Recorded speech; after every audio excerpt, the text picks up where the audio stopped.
Man, the first thing I gotta say about UFC 316, it definitely blew my expectations. Wasn't expecting too much with the card, it didn't look great on paper, but from top to bottom, even the prelims, I enjoyed most of the fights. But man, MerabDvalishvili just showed that there's just levels in this bantamweight division. He faced a fully healthy Sean O'Malley.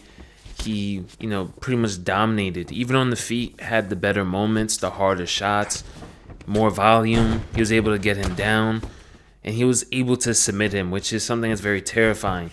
Because when you have somebody like this, like Merab, that is going to be having like unlimited pace, constantly dragging you down after you get up, and just pressuring you constantly the whole fight. Now you give him finishing ability on the ground. It's just like a next level threat. It's just like I don't see who really beats Merab as of right now. I see his toughest fight is probably going to be maybe a Corey Sandhagen, I believe so. I think, the length, the kickboxing, the fight IQ, and the newfound wrestling and grappling of Corey Sandhagen, where he really focused on, defending, getting up, and even adding wrestling to his own game. So I think that is going to be probably the next fight for Merab.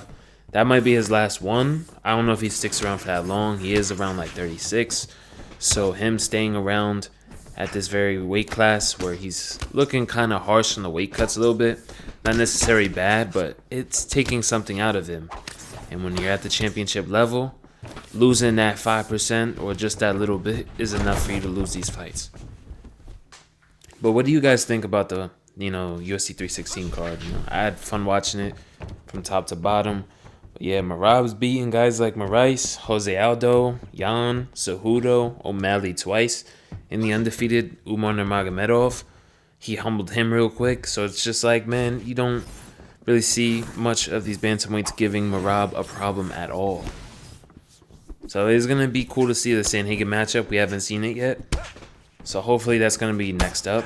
Even though Corey did lose to Umar Nurmagomedov, he bounced back with a dominant victory in his main event against Davison Figueiredo, which I know he's not he's been at bantamweight for more than a few fights now, but he was a dominant flyweight champion, 2-time flyweight champion. That's nothing to gloss over. So a big win like that, and considering the circumstances of this division where, you have guys like, he's fought pretty much all the big names and the hardest matchups on paper. So it's like, there's no other fight to make besides him versus Corey. To be fair, I don't really think they should have done this rematch so soon. He should have definitely had, to prove himself. I'm talking about Sean O'Malley, of course, to get this rematch. I would have loved to seen a Sean O'Malley versus Sandhagen on the co-main event of this card or something like that. That would have been really cool to see. Or even have them as a feature fight. Just have them on the same card and then have Merab. You can have Merab face anybody else. I'd rather see a Jan rematch or something like that. I mean, Sean O'Malley not doing anything. At least Jan's won some since he's lost to Merab, where you got Sean that just basically sat out, recovered, went right into camp, and just instantly got the title shot. Jan definitely does have a chance to win in a rematch, but after what we saw tonight, I just don't know. His striking on the feet is just gotten way better now. He's able to blitz in better, hit you with some really good counter shots, and way better defensively. I've noticed that too. He wasn't getting countered as heavily when he was going into the pocket, crossing the void. So it's like he is evolving as we're watching him every fight. And he's 36, which is crazy. Usually evolution can stop at the older ages, but it just shows the mind that Merab has, especially his training partner is going to be Aljamain Sterling, a jiu-jitsu wizard. Really great with back takes and, submissions, specifically from the back. But his submissions are very much a threat on the ground. So adding that to Merab's game, which I know they probably are, just makes him a next level threat. And just pretty much, I don't see him losing at bantamweight. He said something about moving up to featherweight. So that could definitely be interesting because he's kind of small for bantamweight. A lot of these average bantamweights are way bigger than Merab, but he's pretty much been able to just outmuscle them and pressure them and break them down over 5 rounds, and now even finishing people early in the fight. So this is definitely going to be a great matchup. I wonder how this fight would have gone. Like a prime TJ versus Merab. That would definitely go crazy. But using him in UFC 5, you can't really simulate his cardio because, you know, you get denied a few times. You lose a lot of stamina.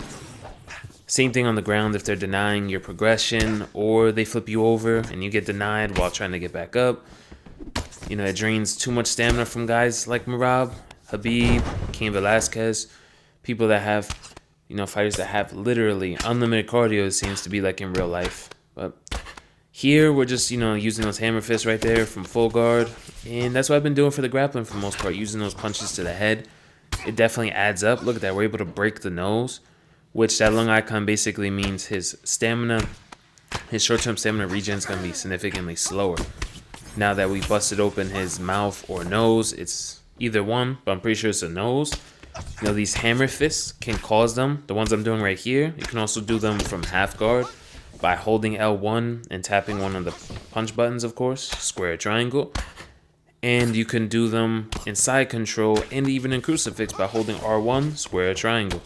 You'll probably see me do it in this video. And it's able to cause the nose break. So that's why it's very, very important to do them. Now we'll mix it up with the regular ones. You know, the hammer fists are a bit slower. I think they cost a little bit more stamina. So, you know, as far as in building GA, definitely just mix them up. But look right there, R1 and square.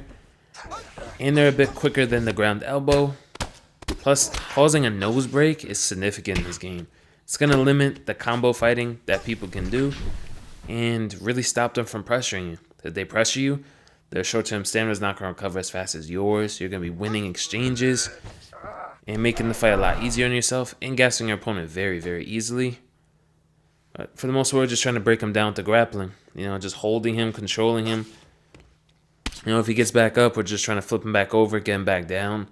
Blitz in with a few combos here and there and shoot for takedowns. You know, we're trying to destroy people with pace and relentless pressure, just like Merab tries to do in real life. Yeah, still with the hammer fist right here from half guard. He goes right, we deny. Look at that, we go right to side control. Land a nice hammer fist. I mean, look at his nose. His nose is busted up right now, so even if he is getting back up on the feet, he's definitely going to be pretty much losing all these exchanges because of the nose break. It's going to make my 1-2s do more damage. It's going to make this way tougher fight for TJ Dillashaw. But I love the position I'm in right now. We're just controlling him, dropping that stamina. I'm going to posture up, bring down some nice ground and pound. Fortunately, we do miss. We deny right. Still trying to hit him with those hammer fists to bust up that nose even further, because it could go down to orange and even red and even stop the fight possibly if he doesn't address these hammer fists or doesn't get up from the ground. We're just trying to break him down. So that's going to be the end of the round right there. That's the end of the fight. Hope you guys enjoyed the Merab showcase.